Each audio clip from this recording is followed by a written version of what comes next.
Morning glory, America. Bonjour, hi, Canada. I'm Hugh Hewitt inside the ReliefFactor.com studio, live inside the Beltway on this Friday. I remind you that if you have not downloaded the Salem News Channel app, you should. You should be watching me on TV in your kitchen. You ought to have a Roku-enabled TV device or one of the devices that allows you Fire, etc., to watch the Salem News Channel as you go about your morning and say hello to me. And, you know, I roll a lot of videotape. You'll see a lot of videotape, and you'll see a lot of guests occasionally when we can get them to Skype in. I want to begin today with Winsome Sears, because some of you heard her speech in the first hour yesterday, said, wow, who is she? Now, look, I mentioned Winsome Sears throughout the year. Mostly I had Glenn Youngkin on because Glenn Youngkin was the top of the ticket, and he drove the victory in Virginia. But Winsome Sears was at every rally with him.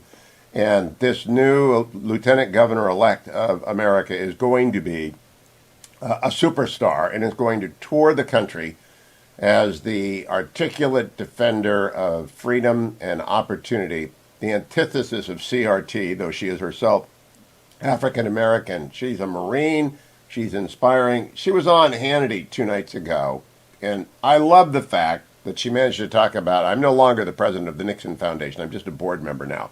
I laid down executive responsibilities to be elected a new board member yesterday, 2 days ago, and so Jim Byron is now the president of the Nixon Foundation. But I love that she mentioned Nixon to Hannity unprompted. Cut number 25.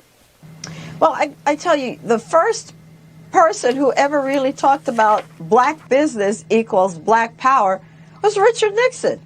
Black business equals black power. Imagine that. All this time it appears that Nixon was a homeboy.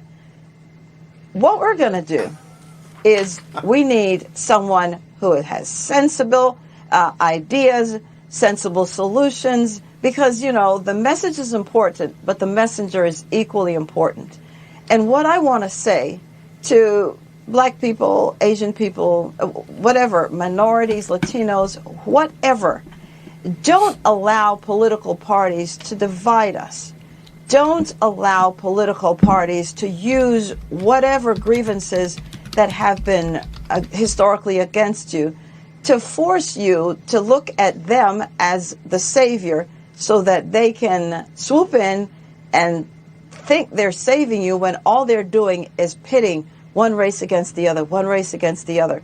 You'll notice, for example, that what was happening with Asians, it was young black men, and they were attacking Asians, but nobody wanted to say anything about it. If you can't identify the problem, then how can you come up with a solution? So we've got to stop this divisiveness. There's a psalm that I live by. I used it in my campaign, and it's Psalm 133. How good and pleasant it is when brothers and sisters live together in peace and harmony. That's what we want. And that's what I want. What a great way to start a Friday. Winsome Sears, Lieutenant Governor-elect. She went on to say this to Sean Hannity on Wednesday night. Cut number 26. Well, here's the thing. When you look at a birth certificate for a black child, does it say you must vote Democrat every time, all the time? Otherwise, you're not black? And for the white child, does it say you can vote any way that you want, any choice that you want, always and forever? I mean, who made up those rules for us? You know, and so the Democrats, they really don't have the solutions. And so when you look at the Democrat-run cities, the Democrat-run counties, states, they're losing. The neighborhoods are the worst. The schools are the worst. Everything, it's the worst. And so they move from Democrat-led states, come to Republican-led states, and they ruin it, forgetting when you came here, it was fine. And now it's changed because you brought the same policies with you that ruined the state you just left. So, you know, what I want for us as black people, just leave us alone. If you want to vote Democrat, then do so. You want to vote Libertarian, do so. Whatever you want to be it. This is America. This is freedom. Who died and left you in charge of all of us as black people so that we could be corralled into doing what you want us to do? I thought you said that you are the tolerant folks. If you're tolerant, that means you allow other ideas to percolate. You don't want just ideas that you agree with, because then you see we wouldn't be living in America. we would be living in a totally different country. Nobody wants that. I find her so refreshing, so absolutely vital to America. I'm going to talk about critical race theory in a second, but first let's do the rundown. My very favorite story. Stephen Sweeney, New Jersey Senate president, loses to Republican truck driver. Mr. Durr has a 2,298 vote lead over one of the ruling class of New Jersey. And the ruling class will come up, I think, today when I talk about it with Dr. Larry Ard and Glenn Elmers in their book, The Soul of American Politics. Wednesday's aftermath shows us that the ruling class does not like to lose, as they lost in Virginia, turning to call it very much of the ruling class. There's no deep state, but there's very much a self-appointed ruling class that lives in legacy media. It lives in the Democratic Party. It is weaponized in CRT and in schools, and they don't like to lose. You'll hear about that in hour 3 today. But they lost to a truck driver who spent $295 because Stephen Sweeney thought he could not be toppled. Okay, the biggest story of the day is President Biden is imposing a vaccine mandate on workers across the United States. It is unconstitutional. I want you to understand that. Governors can do this. Governors have the police power. The federal government is a government of limited and enumerated powers that are delegated to Congress and sometimes end up as a statute, and there is no statute specifically allowing the president to do this. They're going to dress it up in an occupational safety and health administration regulation. It will fall. I believe it will fall. OSHA's vaccine mandate overkill is the Wall Street Journal lead editorial today. The 490-page Biden rule is unnecessary and needlessly divisive. That it is. Now, I believe in vaccines. I hope if you're not vaccinated, you'll get vaccinated. I hope you get a booster. If it's been 6 months since your second vaccine shot, you can get any booster that's available. And I hope if you have a healthy child between 5 and 12 who had not previously had the vaccine, that you'll take them in and get them vaccinated like you would against polio. I think it's good science and good parenting and good for you, protects you. But some people make different choices, and they don't want to get it. For a variety of reasons, none of my business. And if they're not working for me, I can't make them do it. And the only person in the government who can make them do it is a governor of a state, if such authority is in the Constitution for the governor of the state to deploy it. The president doesn't have the authority. Always begin with, is it constitutional? This isn't. Couple of still coming stories from Politico. Senate GOP sees Youngkin's Trump approach as path back to majority. Well, yes. Where he's wildly popular, as Marco Rubio said he is in Florida, you put your arms around Donald Trump and you run. Where he's wildly unpopular in Virginia, New York State, and California, you let him call into his supporters. You can't win with just MAGA people, and you can't win without them as a Republican. This is a paraphrase of what Richard Nixon used to say about the Goldwater people. You can't win with just the Goldwater votes, but you can't win without them. And, it's not like rocket science. People have known this forever. How Glenn Youngkin kept Trump at arm's length, but on his side. You know what I don't know? I don't know if the former president and the future governor of Virginia talked. My guess is they did. My guess is they both had an interest in making sure they won and didn't give the media a club with which to club Glenn Youngkin. So the day after the disaster, Wednesday and Thursday, the Democrats scuttled around trying to figure out what to do. So yesterday, Nancy Pelosi announced a quick push for quick votes on both of the big bills. The reconciliation bill that spends, they say it spends $1.75 trillion. Joe Manchin said, no, it doesn't. It spends twice that. And then the infrastructure bill, which spends $1 trillion. And so Nancy Pelosi was getting hammered for losing Virginia and losing New Jersey and losing races all across the United States. And they're looking at losing 50 seats next November. I will take 20. Actually, I'll take 6. I just want control of the chamber back in responsible hands and out of Nancy Pelosi, who's no doubt going to quit. Nancy Pelosi says, well, I'm going to pass both of these bills, and it's going to be the Senate's problem, and we'll take up what they send back. Only problem with that is she can't even find the votes to pass the Biden Bonanza bill, BBB, because it's got this massive expansion of the IRS in it, for one thing. So every Democrat who votes for that is going to run into ads about them saying, thank you for voting to expand the IRS. I had no problems with the IRS, but most Americans don't feel like I do. And they're going to have this giant IRS coming at them. I have problems with tax laws. Tax laws. House Democrats near vote on a $1.75 trillion spending measure. We have been hearing that for 2 weeks, getting near a vote, and we haven't heard it. Now, those of you who know that Russia was always garbage, garbage, garbage, The indictment of Igor Danchenko cast new doubts on the sourcing of the Steele dossier. John Durham brought in his third indictment yesterday, more on the way. Igor Danchenko arrested, charged with lying to FBI about the information in the Steele dossier, according to the Washington Post. But the story I'm going to come back with next is the story that I think will matter the most to you. Did you hear anybody say CRT isn't taught, CRT is a fake issue, CRT is made up by Republicans? I have in my hand a New York Times a story from this morning. California tries to close the gap in math, but sets off a backlash. Proposed guidelines in the state would de-emphasize calculus, reject the idea that some children are naturally gifted. Okay.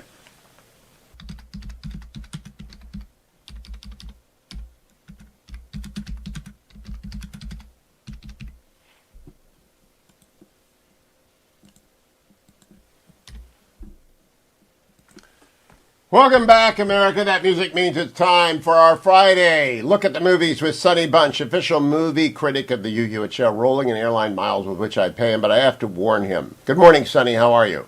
I'm good, Hugh. How are you?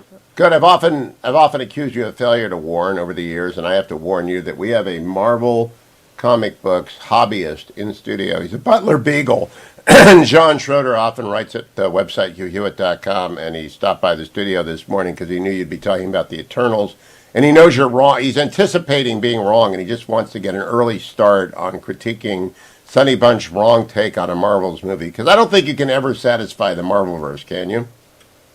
Well, it's interesting. So Eternals, which drops this weekend, is on track. Is actually right now currently with 226 reviews on RottenTomatoes.com. I'm looking at the website right now. Is the first rotten Marvel movie. It is the first. Really? Movie to get a green splat from the critics that is made by the Marvel Cinematic Universe. Now, Sonny, you always are contrarian. Did you love the movie? Oh boy, Hugh! I really wanted to love it because I wanted to be able to write this is the best Marvel movie. I wanted to be able to write that piece. Unfortunately, I can't. It's not very good. Sadly, I did not. Unfortunately, care for Eternals too much. I saw it last night. I literally saw it about 8 hours ago. I got out of the theater, so it's still fresh in my mind. So you slept on it, and having slept on it, what do you have to tell our audience about it? Yeah, so Eternals is directed by Chloe Zhao, who recently won the Best Director Oscar for her film Nomadland. It is again, it's from the Marvel Cinematic Universe. This is a big Marvel movie. It's a big budget action adventure spectacular. It's an epic. It's 150 it's 157 minutes or some such nonsense. Very, very long. But yeah, at the end of the day, it's really just not very good, and I'll tell you why it's not very good. Well, let me explain what's going on in this movie. So, Eternals is based on a series of comics by Jack the King Kirby. The long and the short of this, the history of this comic is that Jack Kirby left Marvel Comics for DC Comics to start, a new line of books at DC called the New Gods. It was going to be a whole new mythos, right? And those comic books bombed. Nobody was interested in them. So he went back to Marvel and he started the Eternals books. And those books also bombed. Nobody really cared about them. It's this big kind of cosmic space opera-y type story. And over the years, people have come around on them. They're kind of they're well regarded by the comic book critics, but you're getting thumbs up by Schroeder, by the way. So you're accurately portraying Jack the King Kirby. It's a review of a review in real time for me. Oh, that's good. That's good. But so these are based on kind of classic but not terribly well known characters. The very briefest, I'm not going to tell you all of the characters in this movie because there's about 100 different characters in this movie. But the Eternals are essentially they are immortal, superpowered beings who have been sent to Earth by the godlike Celestials to protect Earth from deviants, which are, in this movie, essentially CGI lizards that emerge from the ocean to eat human beings. The goal of the Eternals is to protect human life and all sentient life around the universe from the deviants, because deviants hate sentient life. I will not spoil this, except to say that this is a half truth at best that has been propagated by the Celestials to the Eternals. The biggest problem with this movie, and this is going to sound very funny coming from me, because I am well known as a fan of the DC comic book movies, but the real problem with this movie is that the MCU has made a DC movie. And what I mean by that is that they have made a movie that has it has a philosophical idea at its core. It is a movie about God and faith and free will and humanity and all of that, which is, again, it calls to mind what the DC comics were doing with the idea of, what would the world be like if God showed up on Earth? What would the world be like if Superman showed up on Earth? How would that change everything, right? And they're trying to do something similar here. They don't really do a very good job of it. And if you look at the writing credits on this movie, there are something like 5 or 6 different people credited. There are 3 different discrete entities credited with the screenplay credits. It's a mess. So they don't really do a very good job with that. But on top of that, it doesn't have say what you will about the DC Comics movies, but at least they had a very discrete style, right? They had, people like or don't like Zack Snyder, but at least he has a style to his action sequences. And the big knock on Marvel, and I think it's a fair knock, is that the big action sequences in Marvel movies all look very flat. They're all kind of they have a house style, which is these kind of big, spectacular CGI battles that are directed by second unit guys, and they all look exactly the same, and they all look kind of flat and CGI and weightless at the end of the day. So this is like a DC movie, or the worst parts of the DC movies, and it's like an MCU movie, but the worst parts of the MCU movies, and that's why I think it is the first rotten Marvel movie. I think a lot of people are just kind of put off by this combination of house styles. I just don't. The movie doesn't work for me, Hugh. It doesn't work for me. So, Sonny, here's my question in the interest of Marvel movie goers everywhere. Does the first one, which may be a swing and a miss, set the ground for subsequent movies based on, are there any interesting characters from whom there could be spun off, either television or more movies, to populate the Marvelverse? Well, this is a Marvel movie, so there were 2 post-credit sequences that are setting up various different things. I mean, this is the problem. This is another problem with Eternals, is that we are at the point in the Marvel Cinematic Universe where we have moved beyond characters that even I, somebody who grew up reading Marvel comics, am familiar with. The stinger in this movie are the introduced 3 characters. I have no idea who they are. I've never read any comics with any. What are their names? I don't want to. So forgettable. I don't want to spoil the post credit stingers. Okay, but I'll just say that they're 2 of these characters are more cosmic minded characters. Again, never heard of them. One of the characters is a British superhero who, again, I had heard of, but had never read any of the comics. Again, we've extended beyond my knowledge, and this is another problem I think for the MCU, is that they are starting to get into very much like 3rd and 4th tier characters. In the distant realms of my memory, Sonny, because I was a Marvel kid, not a DC kid, there was a giant figure who kind of loomed over everything. He was bald, and I don't know what he was. He was the Watcher of the World. Yeah. Does he show up in the credits? Because I've been waiting for the Watcher to show up someday. The Watcher has been in the series that has been on Disney Plus called What If. What If is this series of alternate history Marvel. It essentially asks, like, what if something was different in the Marvel universe? So the first episode is, what if Peggy Carter became Captain America instead of Steve Rogers, right? And then it tells the story of what would have happened if in the... So the Watcher is in all of those.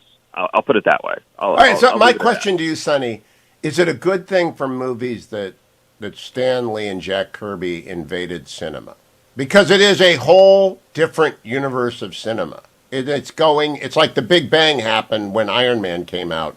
And it's an expanding universe, and it's getting bigger, and it's swallowing things. Is it to the bad or the good of movie making? That's a hard question to answer. I mean, look, I will say objectively speaking, the Marvel Cinematic Universe is the most successful and most popular franchise that has ever been made ever. More popular than Star Wars, more popular than James Bond. Like, it is the most popular and most successul franchise in the history of the world. You have to give a lot of credit to Kevin Feige, who is the producer who kind of spearheaded all of this, and you have to give a lot of credit to the filmmakers that they have been able to rattle off such a string of both frankly competent artistically. Even the Marvel movies I didn't like, I am happy to recognize are generally speaking successful pieces of storytelling. And this is the real problem with Eternals, is that it is just not a very good piece of storytelling. I mean, there are individual actors who do very good job. I really like Kumail Nanjiani in this as Kingo is the character he plays. He's very funny. He's got a human valet called Karun, who, again, it's like kind of classic Marvel comedy, very funny. There's the guy who plays Gilgamesh. His name is Don Lee. Again, very funny. He plays Gilgamesh as kind of a happy warrior type. And like, there are little individual things in this movie that work and are very good. But the thing as a whole doesn't work. And that is unusual for a Marvel movie. I mean, they have been very, very good at making discrete, impressive pieces of storytelling that have all worked. Is this good for cinema as a whole? I mean, look, if you ask theater owners, they'll tell you it's good, because you know what the movies have done. They've brought a lot of people into the theaters. The Marvel movies have been extremely successful. You can't argue with their business. Is it good for cinema as an art form? I think not, probably. I mean, these are better thought of as television episodes, right? This is the 26th episode of the Marvel Cinematic Universe. It's not really a movie. These are all they're so connected, and they've kind of changed how people watch movies. Just one small anecdote: when people got done watching Dune, when Dune stopped, when the movie Dune stopped, stopped, right when the credits started, people sat around in theaters waiting for a post-credit scene, and were angry when they didn't get one. And that is the kind of thing that Marvel it has trained people to watch movies in a different way, and not necessarily a better way. Sonny, I want to return to this. I may devote an hour and get Schroeder to call in as well, because I want to think about it. I need someone to tell me the scope of the Marvel meteor on movie making, because it's enormous, and I don't know if it's going to kill all the dinosaurs or launch a new age, but we know now that the Eternals is not necessary. Sonny Bunch on Twitter, the Movie Master official movie. We might send him some extra airline miles for this week's presentation. Sonny Bunch also across the movie aisle, and the bulwark goes to the movie is 2 podcasts. I need to go to relieffactor.com because it's that time of the day. There it is.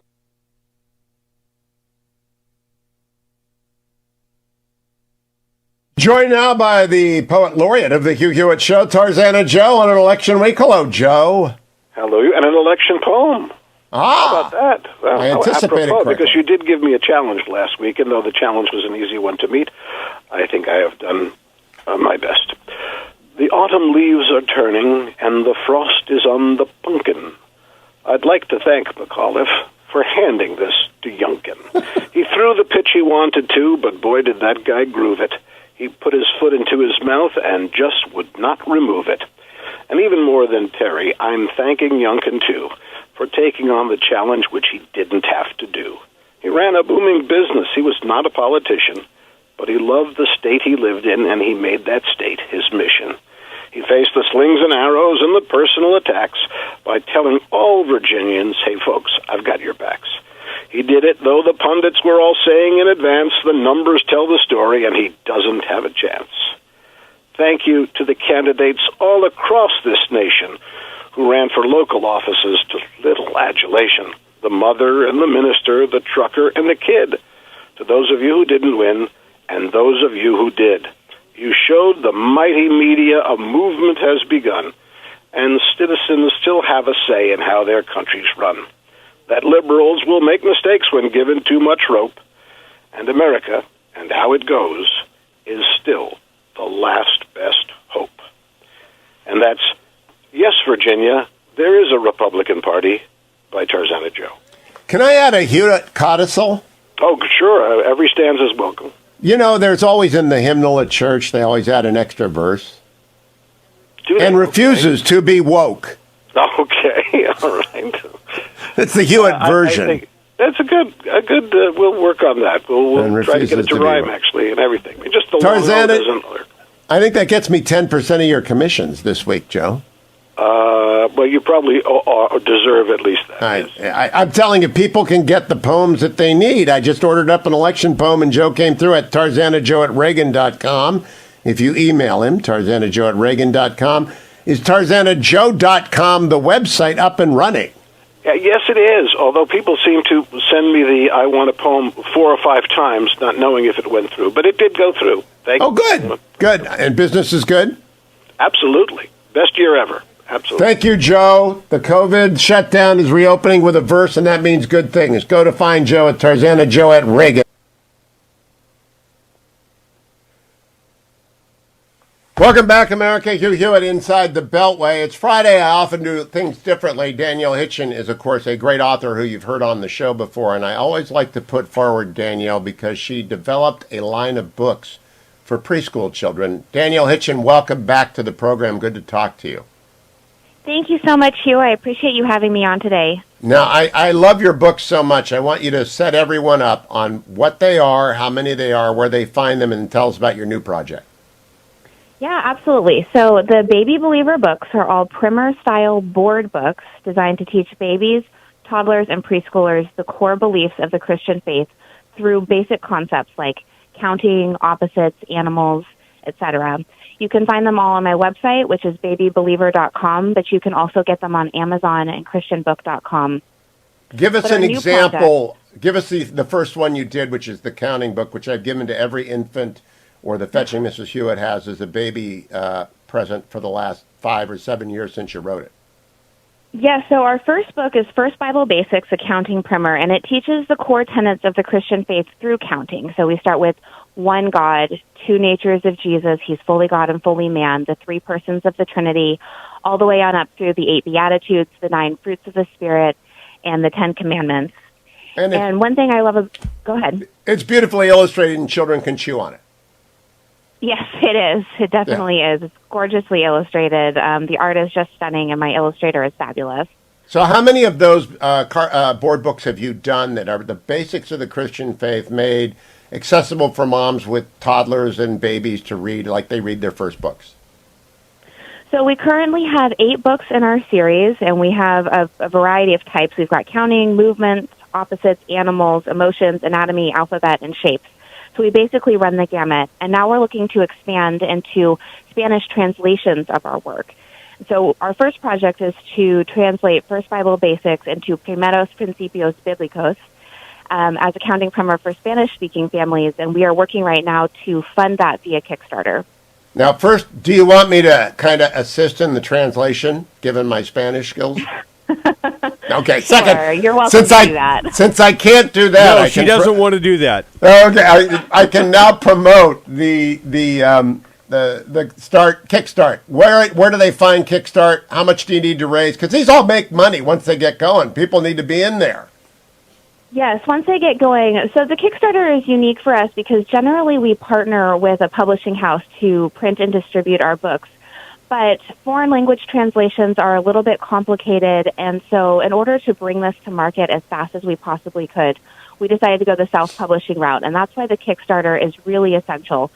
Now, the Kickstarter won't be successful unless it's 100% funded by November 23rd. We need to raise $14,000, and we're about 25% of the way there right now. So if anybody wants to help us with the Kickstarter campaign, they can go to babybeliever.com. There's a link right from the homepage that says, take me to the Kickstarter. And that's the best place to find and support the Kickstarter work. Now, the reason I want people to do this, and the Fetching Mrs. Hewitt and I will kick in there as well, is because evangelization begins in the arms of a parent reading books to children. Whatever books they read will stick. People will remember it for their lives, even if they don't consciously remember everything about it. And so getting these into Spanish matters a lot to me, because I think Danielle's done a great thing with these 8 books. I mean, a really great thing. And my hat is off to Danielle Hitchen. And to Biola, by the way. She's a proud Biola, whatever they are. Are they the Biola Beagles, like the Butler Beagles? What are they? The Biola what? Biola Eagles. The Biola Eagles. See, that's why it's like the Biola Eagles and the Butler Beagles. Okay, the Biola Eagles. They are so proud of you, but we've got to get this into Spanish because the enormous market in America and, of course, South of America is just vast. We need these little babies to read these things. Absolutely. Spanish is the second most widely spoken language in the world, and we've had Spanish-speaking families asking us for years to get these books translated. So we are so excited to get these resources translated into Spanish and pushed out to various ministries and churches across the world. Babybeliever.com. The Kickstarter needs to raise how much? By when? $14,000 by November 23rd. And then that puts the book into Spanish, and then it goes from there based on the sales from the website babybeliever.com. That's exactly right. Any idea how many copies of the first Baby Believer book are in print now, Danielle? I know that we have sold upwards of 50,000 copies of the first book. We've sold, several 100,000 of our books across the board at this point. So it's really exciting to see them get out into the world. And, I have heard from families across the world about the ways that these books are shaping their children and about shaping adult theology. I've even had pastors email me and tell me they ran into my books in a bookstore and decided to base a sermon series on each spread of one of my books. So it's been so overwhelming and delightful to see the ways that God is working through this project and shaping the hearts of little ones all across the world. And I want them in Costco and Walmart in the set, and I want the Spanish set to catch up. Kickstarter for Danielle Hitchen. Go to babybeliever.com. Get her books. Give her some tin cup help to get this thing into Spanish, because houses are suspicious of Spanish language books until they're not, and then they'll pick up the rest of them. Danielle Hitchen, thank you. That's my little Christian education. Thank you. It's my Christian education moment of the week. It's Friday. I do all sorts of fun stuff on Friday, including the Hillsdale Dialogue America. Larry R. and Glenn Elmer's the 5th of a 5-part series on Harry Jaffe and all it means. Plus, we look at the Virginia election. Don't go anywhere, America. The Hillsdale Dialogue is next on The Hugh Hewitt Show.